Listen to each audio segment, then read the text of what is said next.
Welcome back to Animal Crossing New Horizons. I'm Dear Darling. Shall we see what's going on our lovely island of Fawnhallow today? Or a ASMR version. Mainly it's quite late. The D&D session we had, it was pretty good. It started a bit late. Is mainly why. And it ended a bit late too.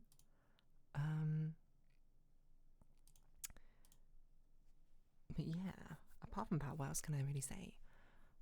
It was a very interesting session, because this session, I would say, well, I guess we'll get onto it more in a bit, but more than anything is born out of not improvisation, but more out of a change of plans. But can you think, everyone, right now in Fawnhallow it's 11:50 PM on Wednesday, May 21st, 2025. I've spoken about this group before, where I think I basically said that for Act 2, my intended plan was that not that I would take down this organisation, but it would focus mainly on this organisation, and then there would be like side plots sort of woven in for the other characters. I mean, that's what the other campaign is essentially doing, is that the core for focus is on this one character, but then the other characters have their own plots sort of woven in as well to make it engaging all the way through. Hopefully. So that was the plan for this one. But then catastrophe happened, or an absolute train wreck of things ended up happening. I guess, and twice technically, for this group, which basically made it where I was just like, it's unfeasible that my intended plans for this act can come to fruition. Because essentially, I may be a little bit spoilery, because they know for sure that they're pretty evil, is that whatever the climax was for Act 2 going to be the big fight, which is kind of what we had this session. I don't know if this will be the biggest fight of Act 2, but it was going to be one of them, because, as I say, plans changed, would have been surrounding that plot point, but instead it's sort of now surrounding a different plot point instead, a plot point which is still relevant to them, but like I wasn't intending to bring up yet. It was going to be like maybe a bit later on, or under a different circumstance. But basically, the long and short of it is, the first time I screwed up is they revealed to the organisation everything. The evil organisation which we're investigating, they basically revealed all their details and their plans. And then the second time I screwed up was during the sort of like it's go time, action time for the investigation. Just absolute bizarre catastrophe of events happened over and over and over again, which like it was meant to be what I thought it was going to be. It was like stealthy, sneak around, do best distraction, that sort of thing. Them all working together in a stealth quote way to garner information, kind of like a infiltration, I suppose. And then it just all exploded essentially. And I was like, okay, I can't conceivably, like, obviously if things go slightly awry, I'm not going to completely upend everything and be like, oh, there would just be consequences, like, oh, you won't get as much information, or things will be a bit harder, or you got to justify how it's going to work.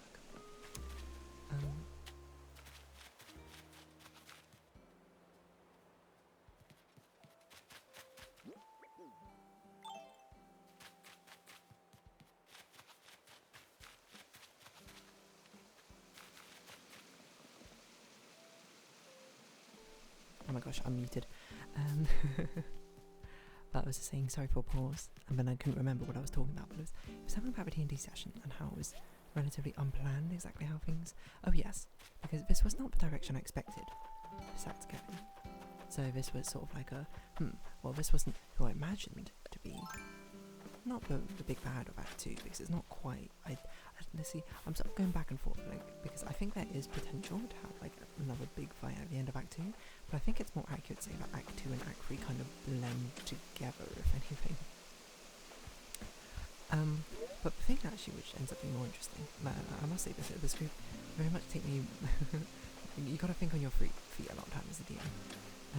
But I intended how the session would go is that they would either sneak around and be completely unnoticed, or they'd completely rush in and just like confront directly. And then I was like, in both these scenarios it's okay, because in both these scenarios we can find out more information about what's going on. One of them though being like overhearing conversations, and the other being more of a direct confrontation, where I'm trying to think how much to say without giving stuff away. There'd be more reason to stick around, I suppose, for the enemies. But what ended up happening was a really weird mix of both, where it was essentially they came in sort of like very sneaky. They scoped things out a little bit, and they were like, alright, here's a plan. Then they exploded, and then they waited, and then a lot of time passed, essentially, with nothing happening. And meanwhile, I was just rolling in the background, being like, okay, when does it make sense for them to leave? I rolled, and I was like, okay, and rolled and decided internally, just being like, okay, it makes sense that I can't run it the way I imagined it anymore, because it no longer makes sense for essentially the characters who were going to stay around for a little bit longer to stay around anymore. They got exactly, like, there was no reason for them to be there anymore, so they just left. And I was like, alright, well, let's roll this and we'll sort of see how it pans out.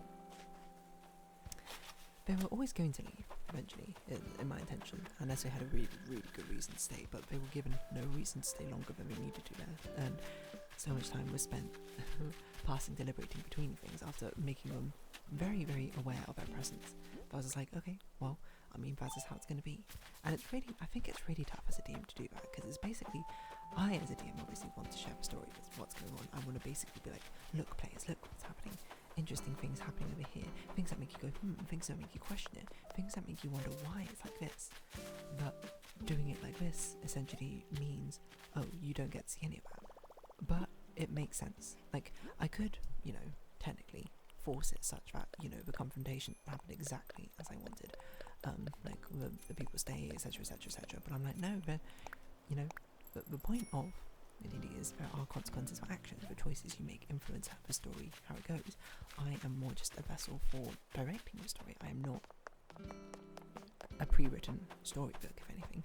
So decisions were made, and I was like, it would make sense for this to happen. It doesn't make sense. Like, think about it. If you were doing something top secret, and then suddenly you alerted that someone infiltrated or something, or like your cover is about to be blown, you gotta, get out of dodge as soon as possible. Or defeat whatever threat is posing you a threat, and then nothing happens. Like, you see them on the security camera is probably the equivalent for like quite a few minutes deliberating out, and which time you're done with whatever you need to do, you can wrap up, you can just leave. You would just leave, right? That's kind of like the structure. Like, obviously that's not exactly the story that happened, and I did some abstraction here, but it's to more give like a metaphor, or more liken it to something which would make more sense, in my opinion. Like, all this happened, and then if it doesn't make sense, I had to play it true to how it makes sense. That's how I describe it. And it is tough, because I think as a DM I'm like, I want to tell you all the secret stories, I want to show you this stuff, but if it doesn't make sense to reveal it now, then fine. Either in the perspective of that's the consequences, you chose that action, so you get punished / rewarded for it. On one hand, it did make that fight actually a bit easier. It was going to be a bit more troublesome. Not extremely troublesome, but certainly a bit more troublesome otherwise. But on the other hand, they lose out more information. So it's a bit of a risk-reward thing. It's probably how to describe it. Anyway, the fight itself was very odd. I will say, but I can reveal now because they've basically solved the battle, but the boss fight was against a reskinned vampire and vampire, I can't remember, is it vampire leader? I can't remember what the actual one is called, but basically a reskinned vampire and changed around a bit to fit my use case. So I changed like things like the way the charm, I changed it from a charm to a frighten instead. I generally buffed it because I spoke about this before. My players are much stronger than the average level of their things, mainly because one, I give them very strong personal magic items when we progress in their own story, and two, the way we play, like, the game is meant to be played in such a way where it's like, 8 encounters or 7 encounters a day, and doesn't mean 7 fights a day, it means 7 things which you have to solve, but most of the time I think it ends up being like 2 or 3 encounters, so most of the time my players are near max capacity or max potential, I suppose, when we do something, or they're like 80% or something. I very, very, very rarely string 2 fights together back to back. And if I do, it's more so the plays I'm doing. I more like give them challenges, and then there'll be a big fight or whatever, because I want the players to be able to use all their abilities, essentially. I think there's definitely a decent amount of FOMO which can happen, which I think is a bit of a shame. I want players to be able to be like, oh yeah, I have this cool item, this is now clear time, dear darling, just like, go ahead, unleash everything you have. So things are sort of balanced like that. So yeah, it was a reskinned vampire. It was buffed in quite a few senses. Like normally the vampire can choose either to attack with a grapple or do damage. I buffed it so it would both attack and grapple. There were some other things I did as well. Like I buffed stats a little bit. I gave it lair actions. I gave it pretty strong lair actions as well. Like, well, one of them is actually one of the strongest lair actions I think, which was basically a ticking exhaustion clock. Which I'm not sure, by the way, is a good idea to do, because I actually think it's probably too strong, a lair action. But that was a general idea behind it, because I was like, I know my players can probably take care of this within the time frame. But essentially what it was, how should I put it? It was essentially such that at the top of each round, the boss had an exhaustion check, kind of, where they would force you to roll, and if you failed to roll, force you to do a saving throw. If you failed a saving throw, you would get a point of exhaustion. Essentially. And exhaustion, now this wasn't permanent exhaustion, because I think one of the very dangerous things about exhaustion is when it builds up a lot, and you can't get rid of it because it's very, very slow to get rid of. I did it more as like combat-based exhaustion, where it's like you get the effects of exhaustion, but afterwards you only suffer the effects of one level of exhaustion for the rest of the day, so it will be gone by the next long rest. You might disagree with that's how we do it, but I do a lot of finessing based on what I think is both either fair or more interactive way or fun, or fits my campaign better, you know.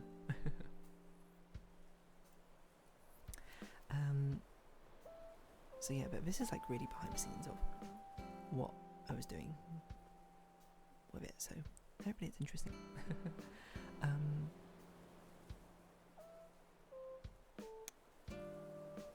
Yeah, what else can I say about it?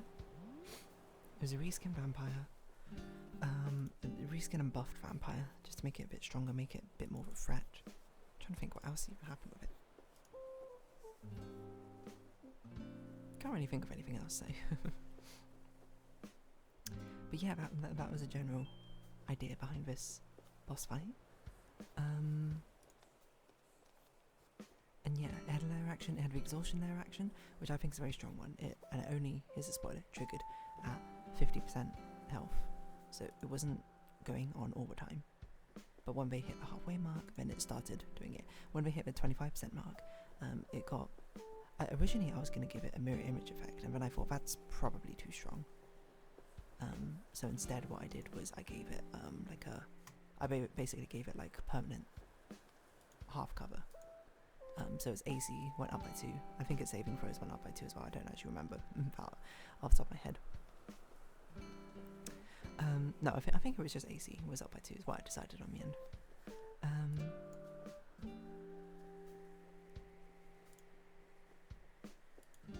And then at the halfway mark, then it did the exhaustion clock, because at the halfway mark it's not super tanky, I would say.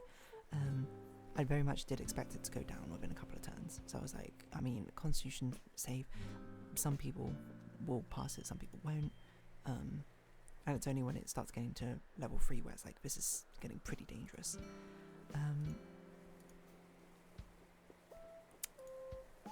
And then the third thing was basically a big explosion at the end, where to incentivize, and I did lead up to it, and they did correctly guess it, although they correctly guessed it, what was going to happen, maybe like a few rounds before, a few turns before it did actually explode,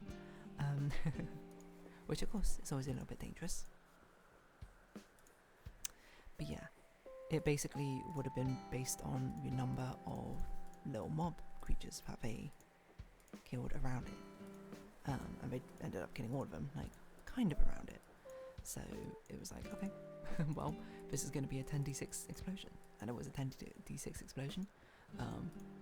It's knocked 2 of them unconscious, and had the fight gone a little bit more poorly, I think it definitely could have been a lot more devastating. But yeah, vampires are very dangerous because they reduce the max HP, which is an interesting sort of caveat. There's one part of a fight where basically the way vampires work is they need to grapple someone, and then they can continuously bite them as long as they're still grappled, and it reduces their max HP, and deals damage. And a little twist that I made to give this one harder was like, I will allow this vampire to fly, not in bat form. Obviously it's not vampire, it was a major hollow, as I called it. So like a soulless entity. And I was like, oh, allow it to fly. And I was like, this is an interesting caveat, because now, provided that the person can't escape from a grapple, or doesn't escape from a grapple, they will just continuously ascend upwards and basically solo out members one by one. And I was like, that seems like fun. Like, then there'll be a sort of back and forth of the enemy, the boss, coming down, grabbing someone, and like now you're on a ticking timer to either get them free or to knock them down or something before they get out of range. And then one of my players, who I didn't realise didn't know that you could use an action to break free from grapple, just thought they were dead or whatever. I don't really know. So then the vampire ascended up 50 feet into the air, using his legendary actions, and I was just like, okay. I was like, I gotta say something here as a DM, because I feel like the player doesn't know. I'm gonna be real, the players are level 9 at this point. Anything that they don't know mechanically should be on them, the onus should be on them, rather than on me. They've had 9 levels, about a year to learn things, and if they don't know things, they should probably look it up.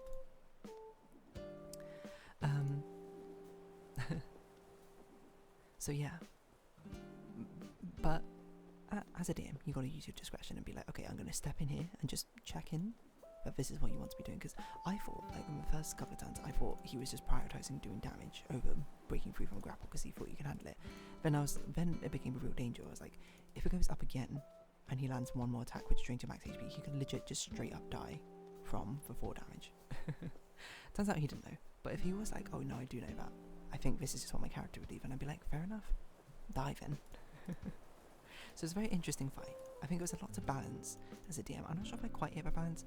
I think probably if I were to change it, I might have made it a duo boss fight. Well, I mean, technically in some ways it was intended to be kind of a duo boss fight, but not in exactly the way you might have been intending. Because the ads, as I've now learned, the ads were way too weak. And they were dispatched off so quickly. And the boss was perhaps a bit too strong, but I think it was an interesting dynamic for a boss fight. But the thing that made it awkward is basically one person had an awful time in the boss fight, because, I mean, the nature of a fight is grapple, attack, attack, attack, until you break through from grapple. That's kind of on him, though, for, you know, not knowing the mechanics by this point. And one person was basically untouched for the entirety of the rest of the fight. Which does fit into the characters, still. But it was, like, not intended. Anyway, on that note, I think I'll round this episode off here. So, if you have been watching, thank you very much. It's been Animal Crossing New Horizons. I've been Dear Darling. Likes, comments, subscription, shares, greatly appreciated. Socials, Discord down below. Hope to see each other again, but for now, it's our farewell. So until next time, bye-bye for now.